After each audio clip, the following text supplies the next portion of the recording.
Salam sejahtera, terima kasih kerana bersama dengan saya di Nazilin Unity Channel. Jangan terpengaruh dengan fatwa politik PAS. Itu nasihat daripada Mat Sabu. Presiden Amanah Datuk Seri Muhammad Sabu menasihatkan pengundi pilihan raya PRK Dewan Undangan Negeri Nenggiri untuk tidak terpengaruh dengan fatwa politik yang dikeluarkan oleh PAS.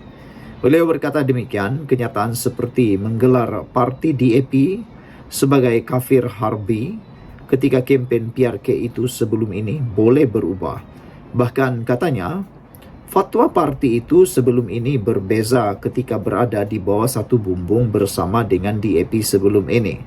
Kerana kita tahu sebelum ini, PAS pernah bekerjasama dengan DAP dalam Pakatan Rakyat.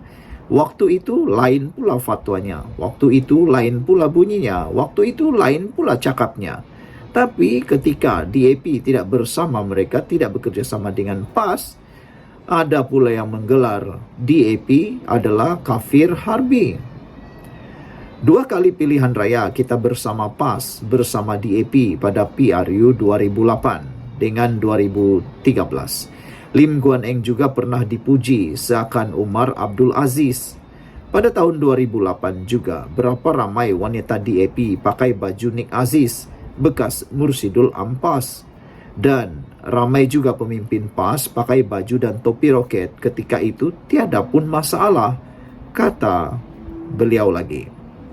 Kemudian pada tahun 2015, waktu PAS bercerai dengan DAP dan keadilan PKR, mungkin tahun depan mereka akan kata, kita berkawan dengan DAP satu rahmat kepada Allah, katanya berseloroh ketika berucap dalam majlis ceramah kelompok di Sungai Asap di Gua Musang malam semalam. PRK Dun Nenggiri yang ditetapkan hari mengundi Sabtu ini menyaksikan pertembungan 1 lawan 1 antara calon Barisan Nasional BN Muhammad Azmawi Fikri Abdul Ghani yang mewakili Kerajaan Perpaduan dan calon PAS Muhammad Rizwadi Ismail. Oleh itu, Muhammad Sabu turut mengingatkan kepada pengundi yang beragama Islam agar tidak terpedaya dengan retorik politik itu. Sebaliknya, berpegang pada prinsip-prinsip agama yang tetap, kata beliau lagi.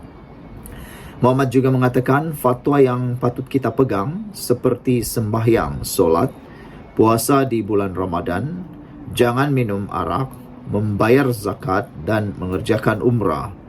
Anggaplah dengar telinga kanan, keluar telinga kiri. Fatwa-fatwa ini jangan ambil berat. Fatwa ini akan berubah setiap kali pilihan raya. Janganlah pegang fatwa ini kerana ia hanya angin lalu mengikut musim dan keadaan, katanya lagi.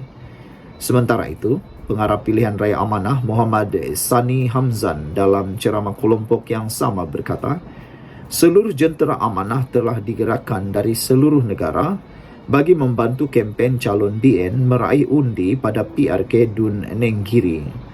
Dari Johor sehingga ke Perlis, kita kerahkan untuk berkempen dan berada di 4 pusat daerah mengundi PDM, iaitu Jeram Tekok, Bertambaru, Sungai Asap dan Jerek, untuk menggerakkan program dan aktiviti bagi membantu saudara Muhammad Azmawi Fikri, calon nombor 2, katanya lagi. Peringatan daripada Muhammad Sabu, Mat Sabu ni memang sangat jelas dan tidak berlapik-lapik. Beliau kata, jangan terpengaruh fatwa politik PAS. PAS ini pandai berubah-ubah. Dia mengikut musim dan mengikut pilihan raya. Nasihat daripada Mat Sabu ialah, jangan terpengaruh dan, kata beliau, dengar boleh tapi percaya jangan. Dan beliau juga kata, fatwa yang kita patut pegang ialah seperti sembahyang, solat, puasa di bulan Ramadan, jangan minum arak, membayar zakat, mengerjakan umrah. Beliau mengingatkan kepada para pengundi beragama Islam agar tidak terpedaya dengan retorik politik itu yang dibawakan oleh PAS, sebaliknya berpegang kepada prinsip-prinsip agama yang tetap. Kata Mat Sabu, anggap sajalah, dengar telinga kanan, keluar telinga kiri. Fatwa-fatwa ini jangan ambil berat. Fatwa ini akan berubah setiap kali pilihan raya. Janganlah pegang fatwa ini kerana ia hanya angin lalu mengikut musim dan keadaan, katanya. Sekian dulu untuk kali ini. Jangan lupa tinggalkan komen anda. Salam sejahtera. Terima kasih kerana bersama dengan saya di Nazilin Unity Channel. Ini keadaan terkini dan juga keputusan terkini kempen PRK Nenggiri. Sedang mendahului di PRK Nenggiri sekarang ini ialah memihak kepada Barisan Nasional. Dan dijangka oleh penganalisis politik bahawa kerusi PRK Nenggiri mungkin akan berjaya dirampas semula oleh Barisan Nasional melalui Parti UMNO. Dan ini akan menunjukkan satu sentimen yang baharu bahawa mungkin di sinilah tapak bermulanya UMNO untuk membangun dan bangkit semula.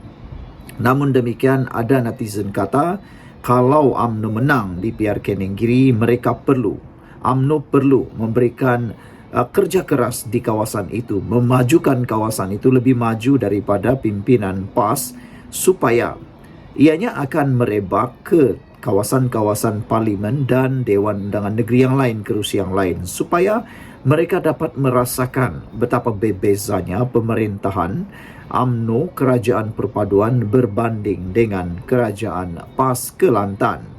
Menurut penganalisis politik PRK Nenggiri, selepas seminggu kempen, mood ketika ini memihak kepada Barisan Nasional.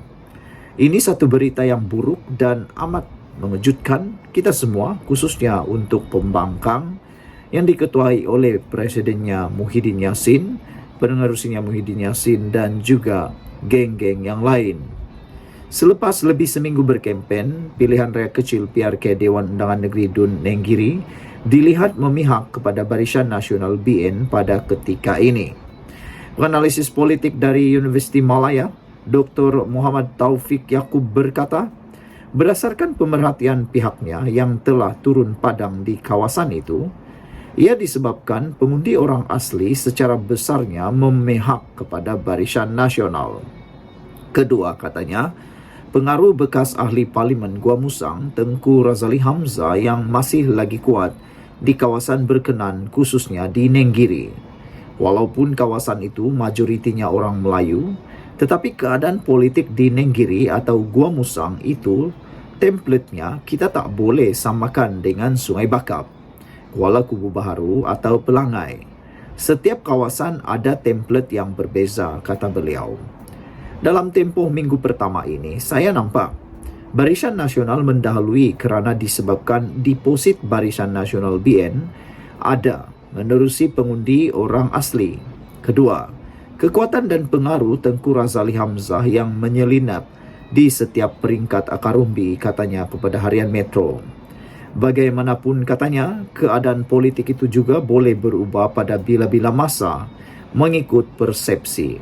Sebagai contoh, katanya, tawaran dikemukakan bagi menyelesaikan masalah tanah Lembaga Kemajuan Kelantan Selatan Kesedar dalam PRK Nenggiri.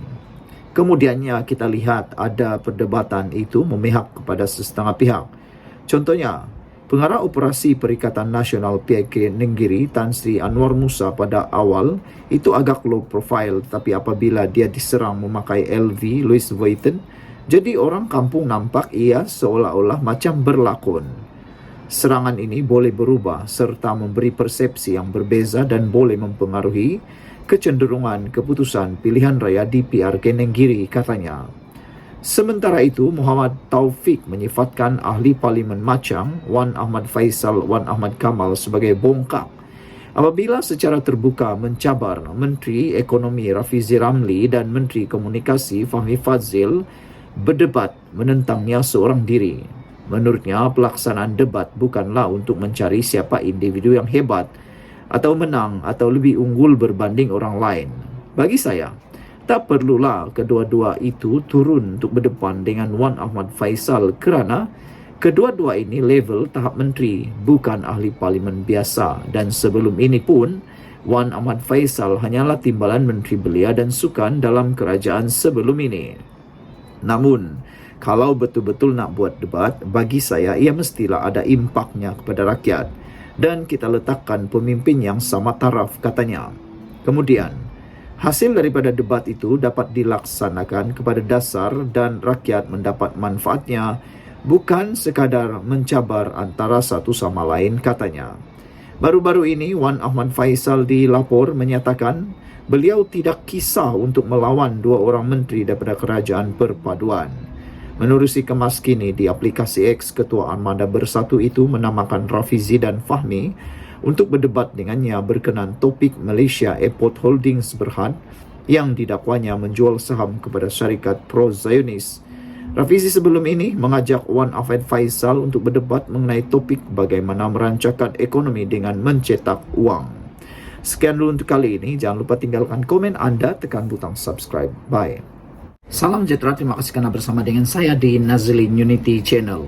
Satu lagi pendedahan yang menarik tentang Tun Dr. Mahathir Mohamad ialah bahawa segala usaha Tun Mahathir selama ini telah pun gagal, kata Puad Zarkasi.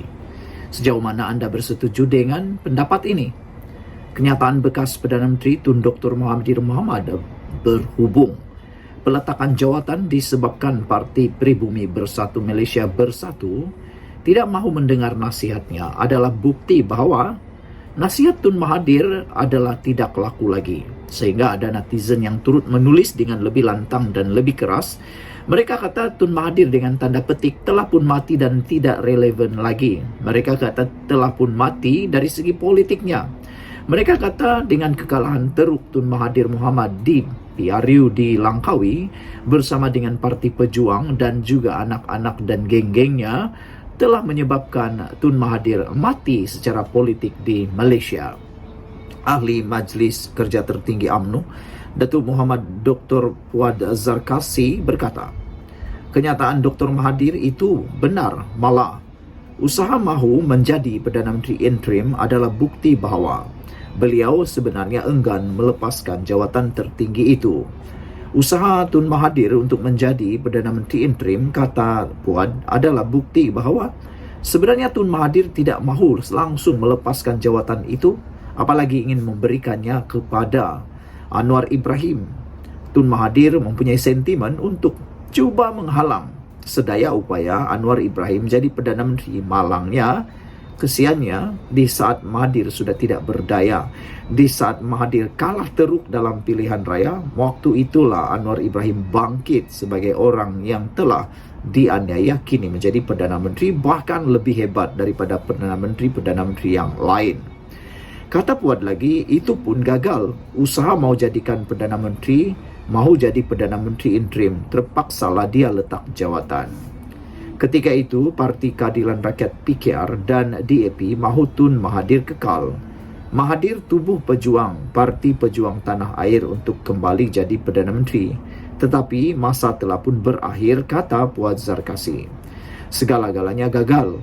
UMNO tidak mati. Anwar dapat juga jadi Perdana Menteri dan anaknya Datuk Seri Mukhriz Mahathir pula tersisih. Tun Mahathir hanya berjaya, hanya satu perkara kejayaan Mahathir yang paling membuatkan ahli Parti UMNO marah, iaitu berjaya memenjarakan Najib. Sebelum ini, Dr. Mahathir menjelaskan keputusan beliau untuk meletak jawatan secara terhormat dibuat disebabkan Bersatu menolak nasihatnya, bukan ada kaitan dengan usaha untuk mengharamkan UMNO, kata Mahathir. Beliau berkata demikian susulan menjawab kenyataan Presiden UMNO Datuk Dr. Ahmad Zahid Hamidi yang mendedahkan dirinya adalah dalang utama menjatuhkan Dr. Mahathir Mohamad sebagai Perdana Menteri ketika itu dalam usaha menyelamatkan tindakan pengharaman parti tersebut. Menurut Ahmad Zahid lagi, tindakan luar biasa terbabi terpaksa dilakukan untuk menolak Dr. Mahathir yang ingin mengharamkan UMNO. Mengulas lanjut, Muhammad Puad Zarkasi berkata, Dr. Mahathir merupakan individu yang tidak gemar mengalah, namun disebabkan hal itu beliau terpaksa mengalah. Oleh itu, sumbangan Ahmad Zahid Hamidi menjatuhkan kerajaan 22 bulan Tun Mahathir dan kerajaan 17 bulan Muhyiddin serta UMNO berkongsi kuasa pada hari ini adalah benar. Tun Mahathir tidak suka mengalah, tapi kali ini dia kalah. UMNO masih ada tempat berbakti kepada rakyat. Berehatlah Tun, jasamu tetap dikenang, ujar beliau lagi. Sejauh mana anda setuju dengan apa yang dikatakan oleh Puan Zarkasi ini? Secara keseluruhannya, tidak dapat dinafikan bahwa ada kebenaran apa yang Puan Zarkasi katakan ini, yaitu Tun Mahathir Mohamad hanya berjaya membuat satu perkara, memenjarakan Najib. Tetapi untuk dapat menghalang Anwar Ibrahim sebagai Perdana Menteri, itu jauh sekali daripada berjaya. Bahkan di saat Mahathir masih hidup, di saat Mahathir dapat memerhati lagi, Anwar Ibrahim menjadi Perdana Menteri. Sehingga ada netizen kata, mungkin itu ketentuan daripada ilahi, daripada Allah, supaya Mahathir dapat melihat, menonton betapa hebatnya Anwar Ibrahim menjadi Perdana Menteri. Tapi seperti yang dikatakan oleh Muhammad Fuad Zarkasi, baguslah, baiklah kalau Tun Mahathir berehat. Jasamu dikenang. Kita jumpa lagi. Jangan lupa tinggalkan komen Anda.